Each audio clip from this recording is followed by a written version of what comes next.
yan po ka-farmers, mag-spray kami ng ano doon sa pitsay natin, saka yung mga sitaw natin, okra. Ito yung gamit namin na mga medisina ka-farmers, ano. So papakita ko na sa inyo kung anong gamit din namin, parang may idea rin kayo ka-farmers.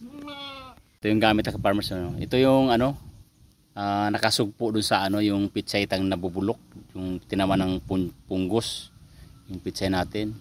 So gumamit tayo ng medyo murahin lang po, murahin na brand yung ka-farmers, pero okay man, epektibo rin pala. Saka ito naman po sa mga insekto po, yung alika na yan po, yan yung ginagamit natin sa pang-spray sa bahay ka-farmers, yung pangpatay ng mga langgam, saka ipis, lamok, yan ang alika na yan ang gamit natin doon sa bahay. Yan po itong silicone ka-farmers, yan pangpatay ng mga uod.